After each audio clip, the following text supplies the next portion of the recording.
Assalamu alaikum урматтуу телекөрүүчүлөр, кутмандуу кечиңиздер менен. Бүгүн 22 июнь 2025 жыл Билерман Ордо ЛТРде жайкы сериялар. Бүгүн биз Ордобузга Ибрагим Топчубаевдин командасын чакырганбыз. Бул команда бүгүн дагы бир ирет Премьер лигага чыгуу үчүн аракет кылат. Команданы Ордого чакырууну баштаймын. Демек, бүгүнкү оюнда Бекчоро Райымкулов келген, команда мүчөсү, ишкер. Альбина Султанбаева, команда мүчөсү, студентка. Бекзат Сагынбаев, студент, команда мүчөсү.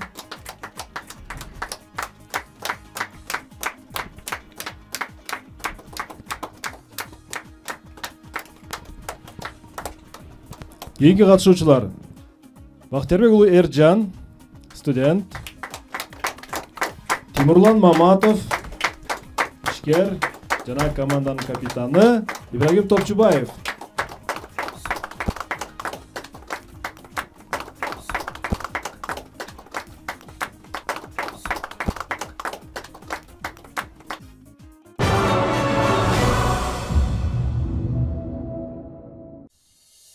Ибрагим мырза, студияга кош келипсиздер.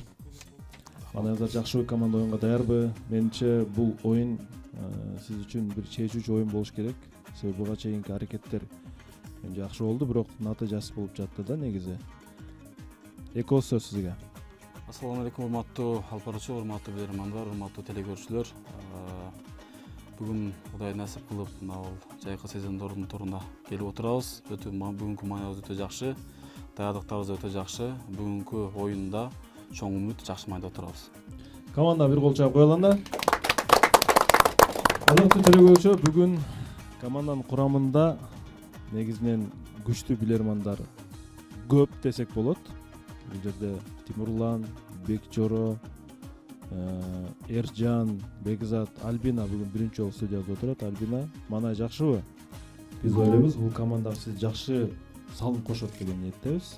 Активдүү болуңуз, дагы бир жолу активдүү болуңуз. Урматтуу телекөрүүчүлөр, эсеп экранда көрүп турасыздар, 0-0. Бүгүнкү суроо берген телекөрүүчүлөр мына ушулар, урматтуу билермандар. Мен ойлойм, сиздер кайынчасын табасыңар. Билбейм, айтор бүгүн жеңишиңиздер керек. Кандай болгон тагдырда дагы. Анда оюн башталды. Биринчи раунд.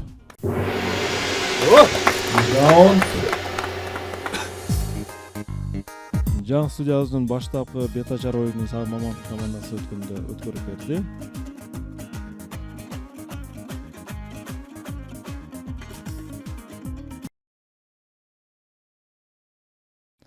Суперблиз биринчи раундга келди.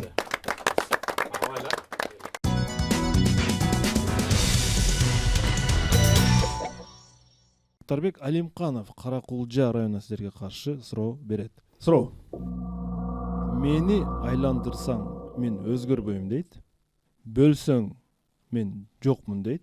Жаткырсаң менин аягым жок, мен түгөнбөймүн дейт. Бул эмне? 20 секунда кетти. Математика цифра 8. Бесконечно. Чексиз болуп калат. жаксырса Түгөнбөйт. 8 жаксырса чексиз болуп калбайбы? Жок болуп калган деп атат. Ким жооп берет? Ибрагим? Жооп даяр дедиңиз. Эржан мырза жооп берет. Эржан. Урматтуу алып баруучу, бул суроонун жообу цифра 8 болушу мүмкүн. 8 чексиздик белгиси. Жооп тура. Экинчи суроо Нурбек Станбеков Алабука районунан сиздерге каршы суроо берет. Ички иштер кызматкери. 20-кылымдын ортолорунда Венгрияда бир жаңы шаар түзүлөт. Ал шаарда эң чоң өндүрүштүк металл завод болот.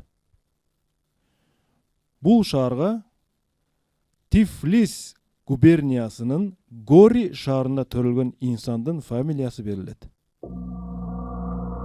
Сөз кайсыл инсан жөнүндө болуп жатат? анын фамилиясын тапкан болсоңуз, анда атында табасыз. Кетти 20 секундда. Венгрияда кайсы шаар бар ушундай? Темир боюнча неме? Сталинград, мындай жоктору. Сталин. Ленинде. Гори деген шаарда турат. Канчанчы? Орточо эми. Жашма орточо эмде Венгрияда. 45-50 жылдары. Европа жакта. жылдары. Так. Венгрия. Темир боюнча. Грузиялык деди бирок, а? Бир жак. Жоқ, Гори шаарында деди. Гори шаарында. Гори шаарында. Ким болчу? 20 секундда аякталды. Тифлис, бля. Ибрагим жооп берет. Бизде алгылыктуу жооп чыкпады. Менин оюмча бул Сталин. Иосиф Виссарионович Сталин болсо. Экинчи суроонун жообу да туура. Сталин. Үчүнчү акыркы суроо. Польша өлкөсүнөн чыгуучу Пшекруй деген журналдын билдирүүсүн сиздер улантыңыздар. Ал мындай экен. Сизден жылдан жылга бир аз көбүрөөк акча тапкан адам, демек бир аз кандай көп чекет экен бул жагы. 20 секундда кетти. Адам бул Biraz. сиздин айлыгы жакшы жери бирок ошо Көбүрөөк. көбүрөөк акча тапкан Жашайт адам. көбүрөөк. Ошо адам. Ушул адамдын бир сыпатын айтыш керек болот да. Biraz кандай? Biraz böyle тапкан адам акча. Бай деген сияқты болады. Biraz жок. Вакыт күн сайын. Адамдын качествосын айтыш керек болот да. эмне болот? Сізден біраз уақыт өткө ақша көп тапқан адам. Адам. Бир аз көп акча тапкан адам. 20 секундда аякталды. Ибрагим ким жооп берет? Сизден жылдан жылга башында сиз менен тең алып жаткан, бирок жылдан жылга бир аз көбүрөөк акча тапкан адам, демек бир аз кандай? Бир аз жогорку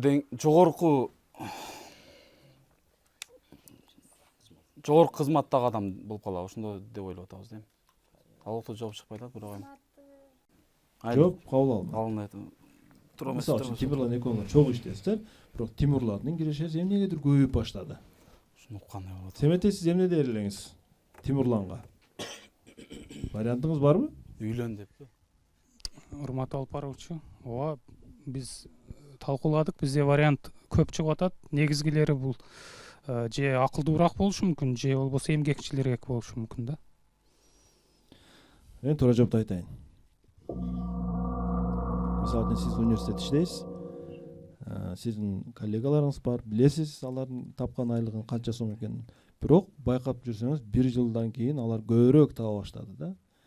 Демек алар бир аз шектүүрөөк боло баштайт. Семетей мырза, Ибрагим мырза, шектүүрөөк болот. Бул кай жактан мындай акча таап атат деген шектенүү пайда болот сизде. Экөөбүз бирдей айлык алсак, эмнегедир бул көп таба баштайт деп шектенесиз. Ай. Үчүнчү суроо келип команда кулап калды. Эшесиз. Эсеп 1-0. Телекөрүүчүлөр тарапка. Эсеп ачылар. Келгендей эле жеңилдик. Так, экинчи раунд. Раунд.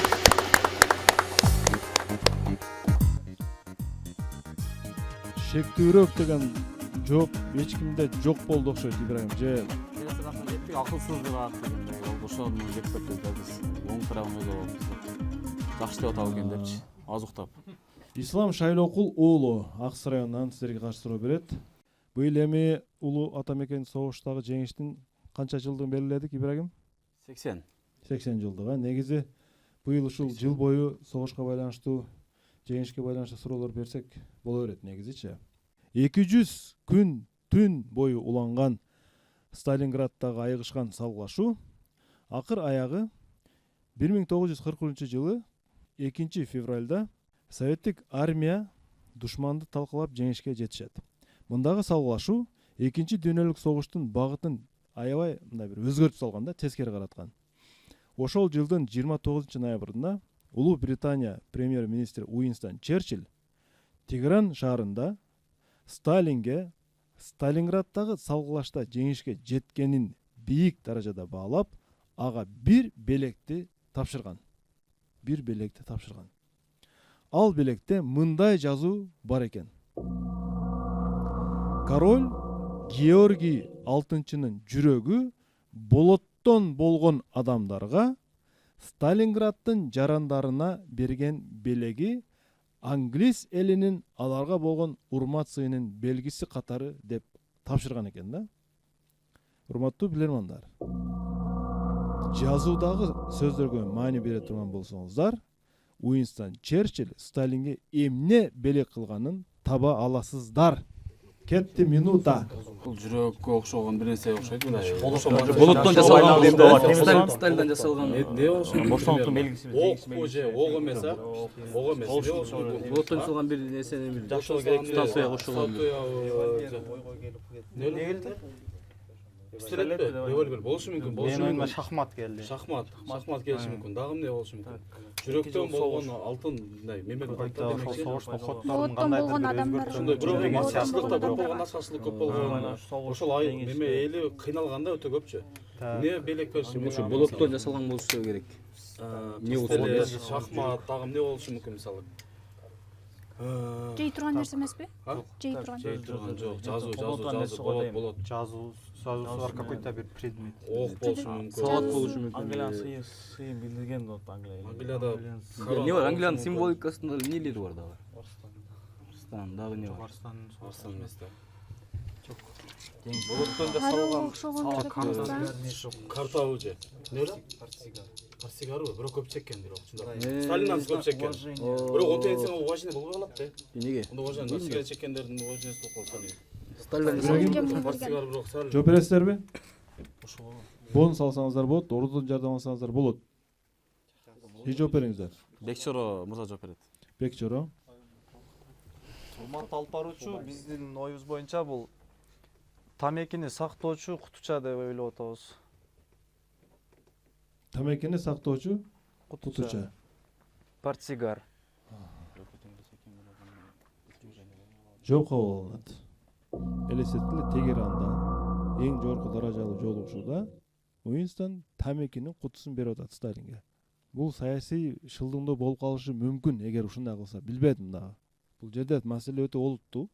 Георгий Алтынчынын жүрөгү болоттон болгон адамдарга, Сталинграддын жарандарына деп Георгий Алтынчыга тиешелүү бир буюмду назарда тутуп жатат Уинстон Черчилль. Бул чындыгында эле Георгий Алтынчынын кылычын белекке берген Сталинге, урматтуулар. Кадимки жүрөгү болот деген сөз силерге мындай бир билмек болуш керек эле да. түз которулуп калыптыр да.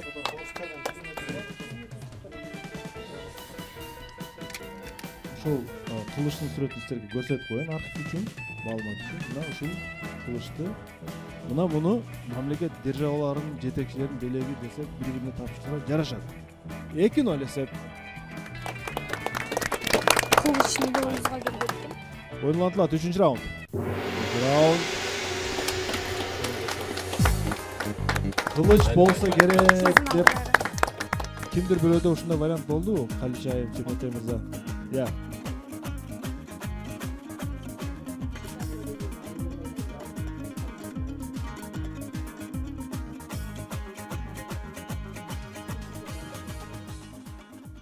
Василий Станчук, Брест, Белоруссия.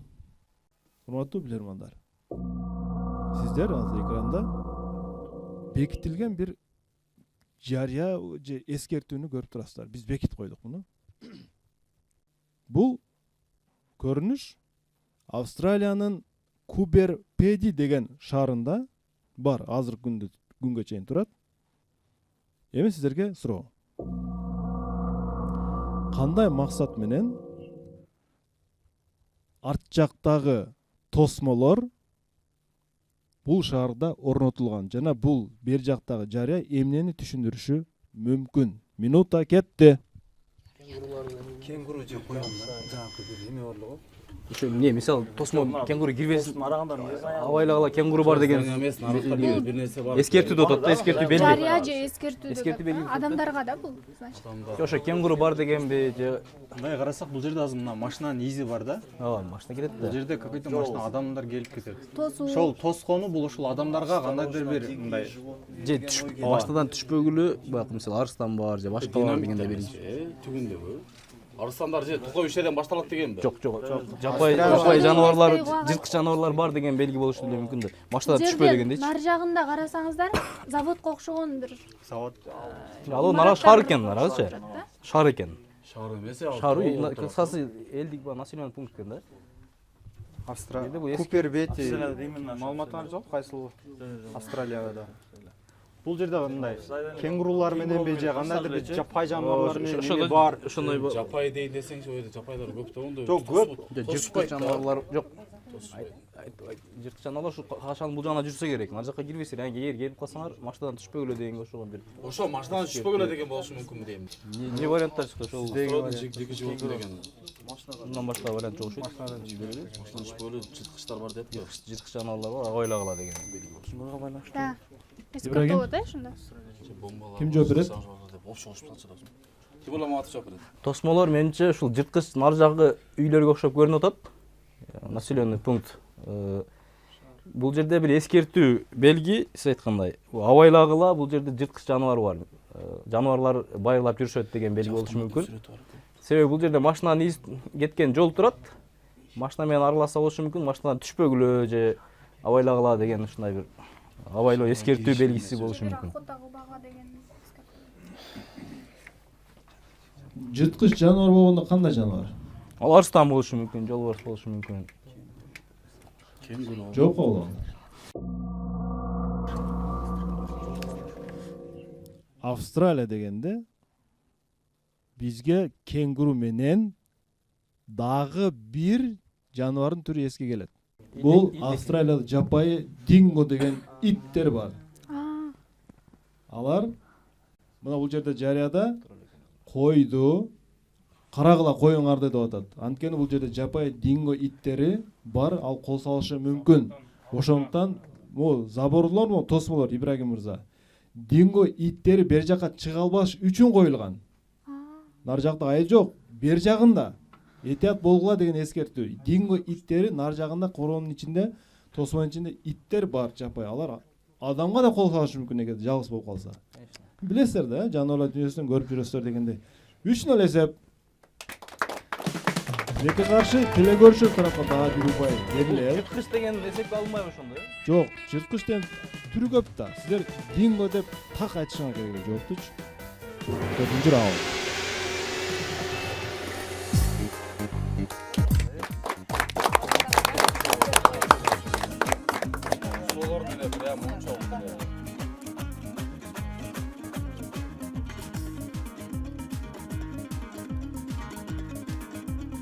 Суроолор кыйын суроолор эмес. Бехруз Бердалов Ташкент шаарынан силерге каршы суроо берет. Американын курорттук шаарларынын биринде туристтердин катышуусунда көптөгөн авто кырсыктар болот экен да. Патрулдук унаалардын санын көбөйтүүгө шаардык мэриянын каражаты жетпей, бир акылдуу полиция кызматкеринин сунушу менен шаардын кире беришине мына ушуларды орнотушкан жергиликтүү бийлик. Ошондон кийин гана унаалардын ылдамдыгы төмөндөп кеткендиги байкалган. Ошолорду орноткондон кийин. Эми сиздерге суроо. Алар шаардын кире бериш жерлерине эмнелерди орнотушу мүмкүн? Унаа жетпей атат. Патрулдук унаа. Минута кетти. Киреберишке эле киреберишине эле Камера же башка нерсе. киреберишине эле абайлап кирип, анан катуу айлап кетиши мүмкүн анда. Жетпей атканда, может анын скоростун избавлять этиш үчүн лежачий полицейский. Бул жерде азыр киреберишке эле деп да бул. катастрофалар көп болуп атат. Ошолорду анализдеш үчүн патрулдук жетишпей атат. Эми кире беришке эмне койсо? Ошону айтам. Ушуну жетишип калат деппи? Камерага коет. Не только патрульный машиналарга, же жалпы эле. Жалпы эле да бул. Жалпысына. Өзү нелер бар ушул? Башка бир нерсени мындай прилагать эткенде шаардын киреберишиндечи машина что велосипед болушу мүмкүн же мындай. Жок, ушул нерсени орноткондон кийин да Курорттук атат да. Орнотуш. Велосипедтерди коюп берип, ушу менен киресиңер дегенден кийин жетишип калды экен же. Машина жок да, патруль машина жок да, эми ошо негизинде азайтат оны менимче. Не болушу мүмкүн? Ошол убакта велосипедчи, может самокаттыр, Может байгы. Атайын автобустар бар. может автобустар болушу мүмкүн. Общий бир автобустар бар. Стоянка. бир сөз эмеспи жөн эле бир немени бир тассилүү Кандай? азайтыш үчүн. Полицейскийлердин сүрөтү бар. Автобус либо Самокат. машинасымен келет. Ибрагим мырза, ким жооп берет? айтпайсыңбы? Ибрагим. Биз толук ордодон мен чыкпады, ордодон жогала береличи. Толугураак жооп болсо. Урматтуу ордо, командага жардам бериңиздер. 20 секундда кетти. Десе? Полициянын машинасы бар го. Алыстан кеткенде полиция минтип турат го. Мен ошону айтсам укпайм. Ошону айттым, айтпайм деп отурбайсың. Сиз өзүңүз укпай атасыз го. Машиналарды киргизип акча төлөп, талон менен өткөрө турган машиналар секиндеп тез. Акча төлөп кире турган код кылышы мүмкүн. Ордо жардам бүттү. Ибрагим. Сержант жооп бер. Эржан мырза жооп бер. Эржан мырза жооп бериңиз. Машиналар. Эмнелерди орнотушкан? Бул жерде ошол шаарга кире бериш жерге бул ошол атайын кызматкерлердин макеттерин, машиналарды жасап коюшкан. Жасалма. Жасалма макет, жасалма Коюшкан. машина. Ушул кыйын беле. 3-1. Менимче Альбинадан чыкты. Альбина чыкты, бирок аны Ибрагим мырза, аны калтап алыш сиз билесиз. Оюнлантылат. 5-раунд. Раунд. Минутадан мурда таап кое турган эле суроо болсо керек деп аттым эле, билбедим дагы. Мына бизде Кыргызстанда ушул практика колдонуп келе жатат Ибрагим мырза. Айрыкча чоң шаарлардын кире бериш жерлерине ошондо макеттерди майы кызматкерлер унаасын макетин коюп коет. Узактан көргөн айдоочу эми машина бар экен дейт да. Жамалдин Нурбаев Араван районуна силерге каршы суроо берет. Сиздерге мен бир карталык диаграмманы көрсөтөйүн. Караңыздар, бул жерде кадимки дүйнө жүзүнүн материктери жалпы көрүнүп турат. Statista компаниясынын 2021 жылы чыгарган бул диаграммасында кээ бир өлкөлөрдө бул көрсөткүч керек болсо байкалбай калгандыгы үчүн аларды мындай кызыл менен белгилеп койгонун көрүп турабыз. Бул көрсөткүч байкалбай калган, жокко эсе десек болот.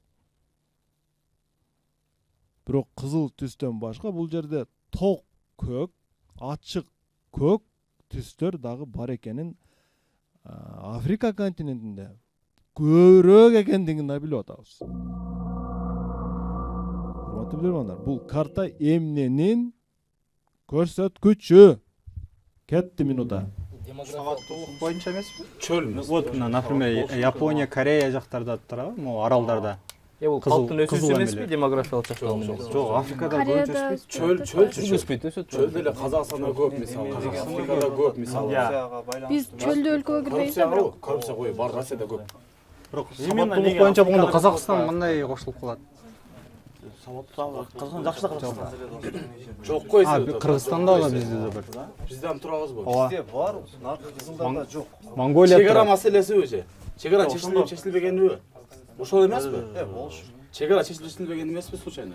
Все, Россияныкы чечилген, Америка чечилген, бар чечилген. Тартыш Казакстанда. Казакстандыкы деле болушу мүмкүн эмеспи? Адамдын саны эмеси деп атат. Мындай помиш мындай. Манча квадрат. Сыйымдуулугу? Сыйымдуулугу боюнча эмес. Европада деле неме да. Бирок андай. Бирок мына кызыл эмелери деп атат. Мындай. Ал жактарда ушул нерсе жок экен да, значит, могул жерлерде көп экен. Жакшы байкалбады. Көкшетте көп экен да, Көп ушул жерлерде. Кызылда даже Эмне деген жок. Ошо адам саны келип атат да, демографиялык. Mesela Россияда проблема бул, арка кетип атат. Жок, Кытайда. Россияда проблема эмес да, жер мемеси. Адам Жок, өсүшү, адамдын төрөлүү. өсүү населенияны айтты. Кытай, Индия гана, Кытай, Индияда. Кытай кызыл эле, вот Индия эме. Индиядын экен, Индияда экен. Бирок мына көк мөк эмелер. Көк мөктөр өтө көп. Бурна көйөт. Анда Африкада көбөйөт да. Не? Ачкачылыкпы? Ачкачылык дейли, ачкачылык ам жакшы барат да. Ачкачылык bizde жок го, например, Кореяда. Кедейчиликпи? Ачкачылык эмеспи? Кедейчиликпи же? Африка. Ибрагим мырза, Макул, бул суроого Тимур Ламатов жооп берип көрсүн. Тимурлан. Алып баруучу ойдан кетпей койду. Бул демографиялык абал жөнүндө сөз кетип атат окшойт бул жерде. Кыргызча айтыңыз. Калктын өсүү же өспөй калуу темпи да. Төрөлүү. Негизинен жооп туура. 3-2. Баланын төрөлүүсүнүн көрсөткүчү. Маселе ушул жерде. Казакстан эмне кирип калып аткан дейсизби? Орто Азия, биз Кыргызстан, Өзбекстанда бизде төрөлүү көп, урматтуулар. Көп бизде төрөлүү. 6-чы раунд. 6-чы раунд. Альбина, оюң баары катты мындай ортого чыгат. Катты кайта. Кыдайлы ушундай. 6-чы раунд. Александр Герасименко, Новочебак Сарыстагы.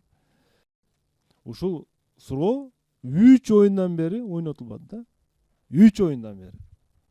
Бүгүн Семетей мырзага да коюлган ойнотулган жок. Сагым мырзага да коюлуп ойнотулган жок. Адам баласы космоско кадам таштагандан бери ал мейкиндикте изилдөө жүргүзүү үчүн ар түрдүү керектүү нерселерди колдонууга мажбур болушкан. Кийинчерээк бул нерселер жер бетинде да ыңгай жараткандыгы үчүн кеңири колдонула баштаган. Космостон жерге түштү. Мисалы дейт, GPS навигация бизде колдонулат азыр. Туура Бекчора? Тефлон менен сыртталган кагаз идиштер, тефаль, сковородка жана башкалар. Нымдуу салфеткалар гигиена үчүн бизде иштелет азыр. Мурда космос иштелчү. Суу тазалоочу фильтр, Тимурлан мырза, бизде иштелет. Жаш балдар жана чоңдор үчүн жалаяктар, подгузниктер азыр бизде да иштелет. Түтүн детектору жана башка. Дагы бир буюм, урматтуу билөрмандар. Азыркы күнүбүздө көбүнчө куруучулар тарабынан курулуш тармагында колдонулат жана кеңири тарап кетти. Мен ушинтип эле айтам, кеңири тарап кетти. Эми силерге суроо.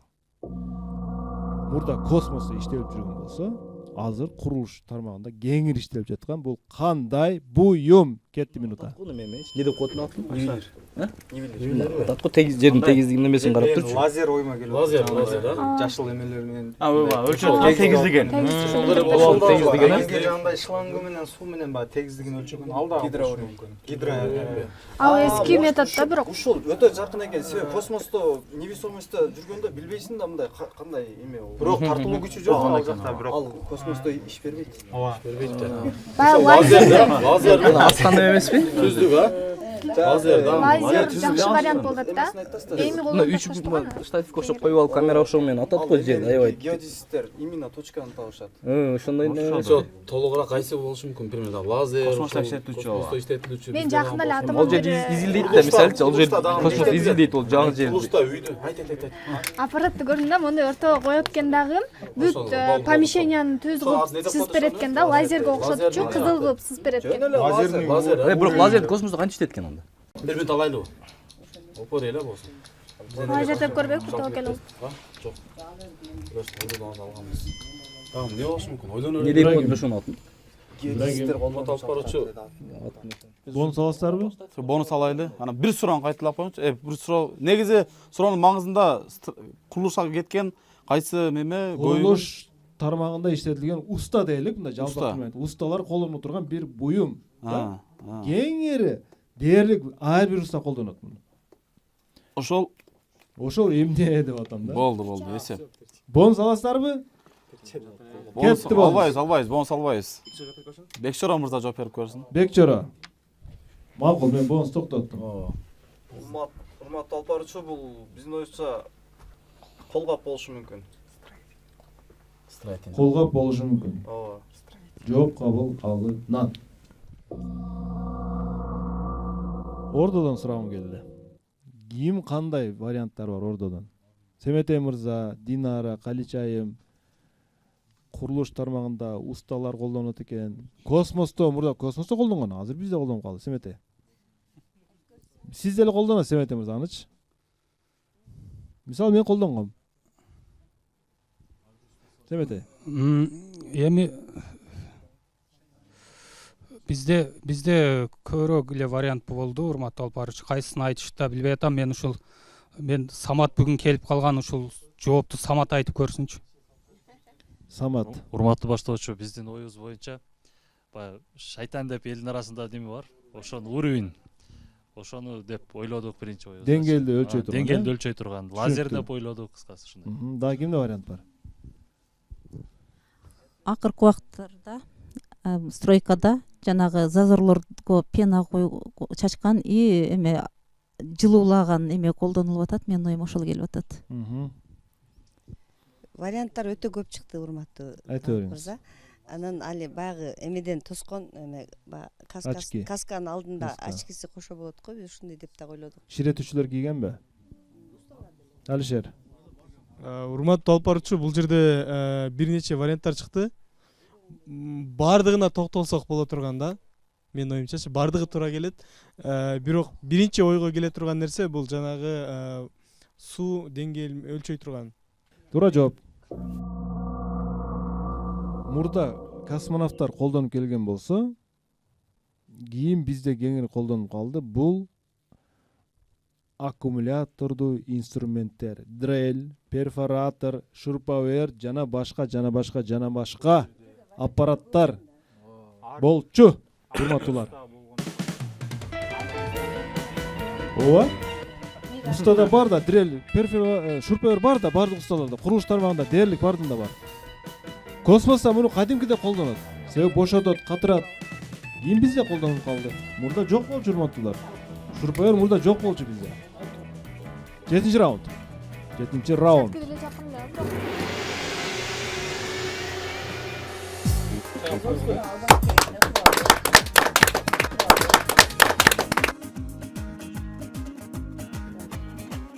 Бонус бирок азырынча турат, дагы деле.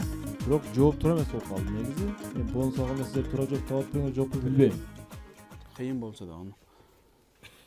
Мирулан Жокоев Токмоктон силерге каршы суроо берет. Урматтуу билермандар, өз жанына кыянаттык кылуучулар же өз жанын кыюучулар үчүн дүйнөдө белгилүү 3 жер бар экен. Белгилүү суицид.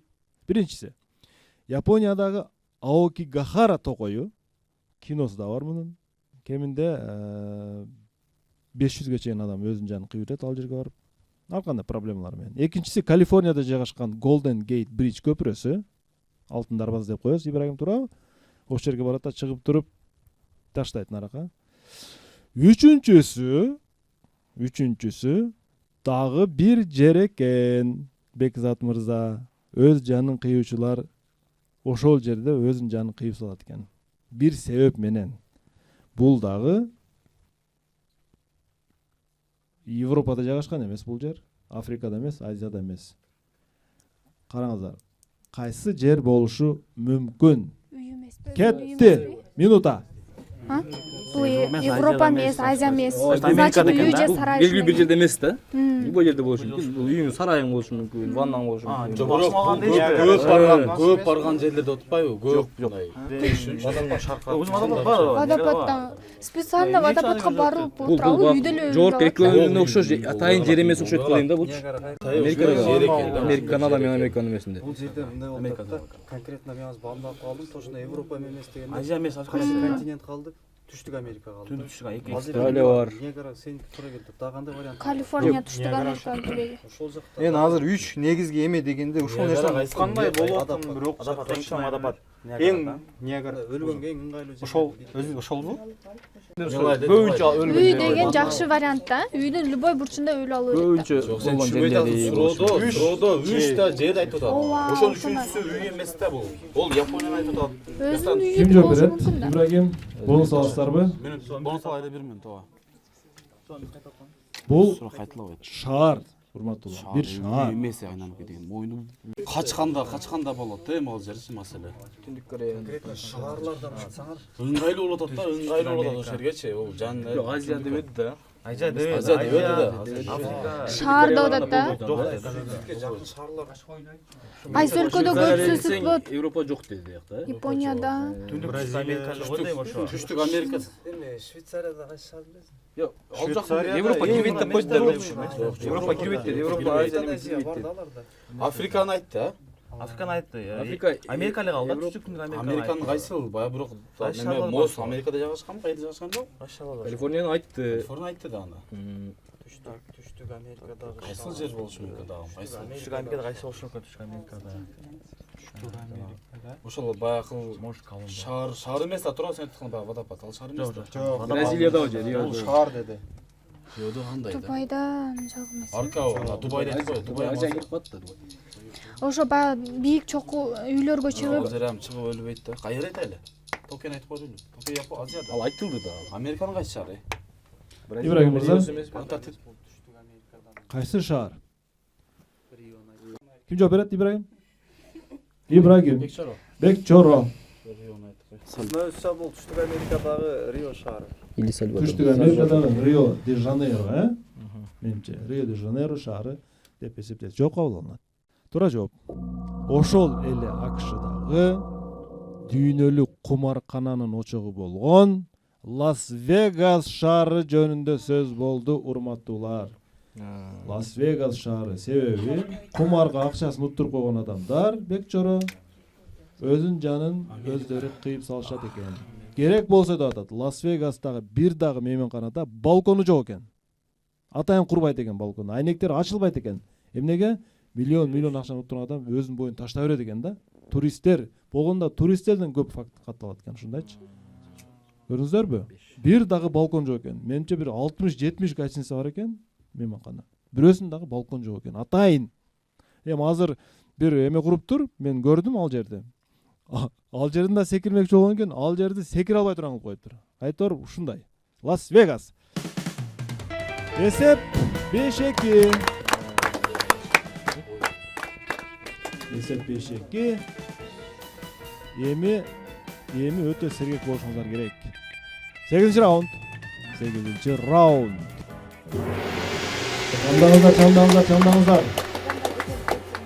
Чамдаңыздар. Лас-Вегас болушу мүмкүн деген вариант тургандардан кимде бар эле? Бардыгында бар болчу эле.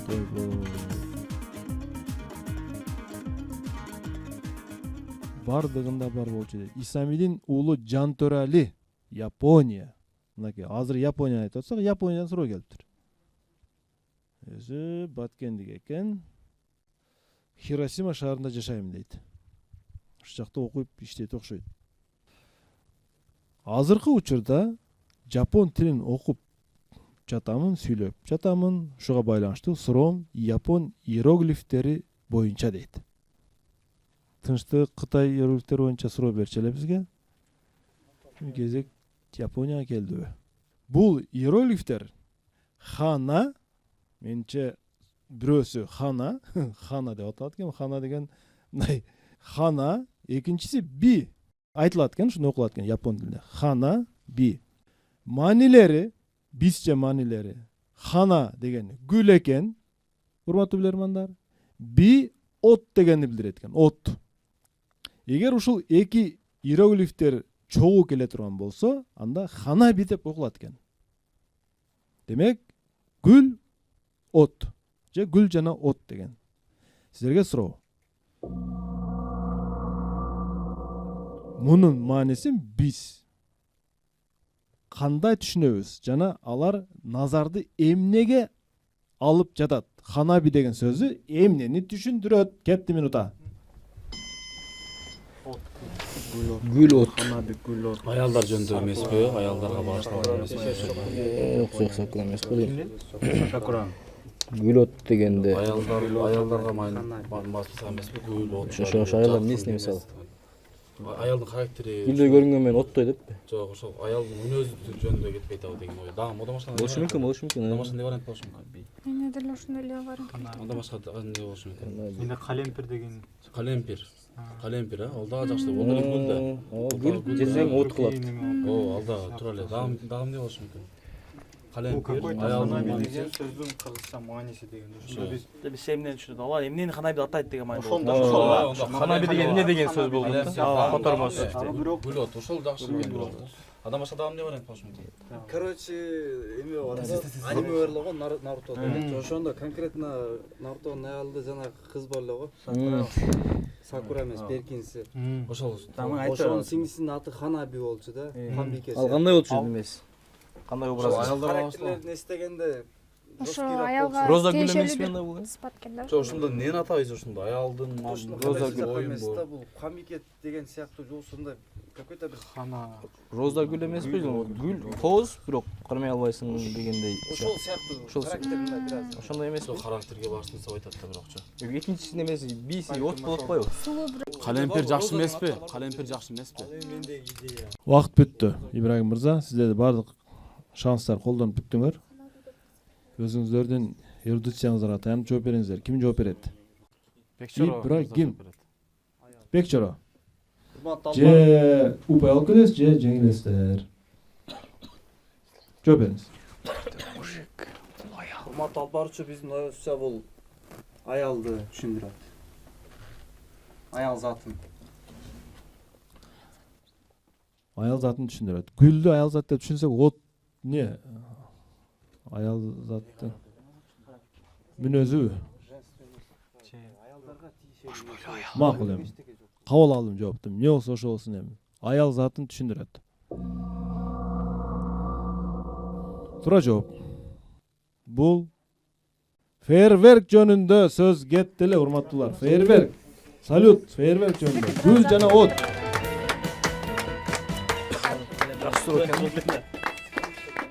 Ай. Кандай сонун суроо. Гүл жана от. Бул фейерверктер. Жакындашат экен, жакындашат. Иероглифтин өзүн карай турган болсок, бир салюттук бир маани бар мында караганда. 6-2 эсебинде Ибрагим Топчубаевдин командасы бүгүн жеңилүүгө дуушар болду. Премьер лига команда чыга албай калды. Жалпы оюн үчүн кол чабуулар.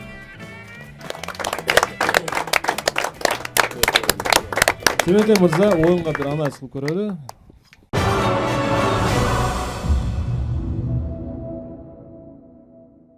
Урматтуу алып баруучу, биз Ибрагимдин оюнунан жеңишти күткөнбүз.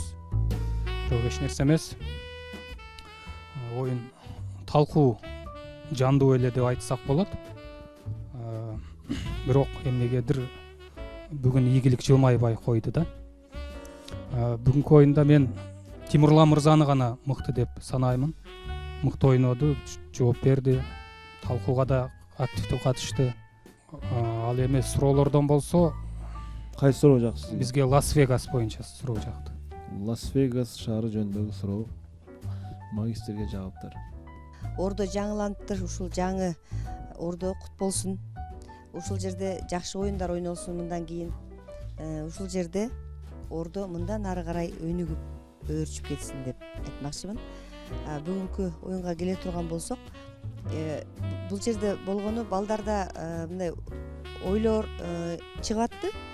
Бирок булар мындай жыйынтыктап талкуулай алышпады. Демек булар командалык чогуу даярданышкан эмес да. Ар ким өз-өзүнчө балким даярдыгы менен келишкендир.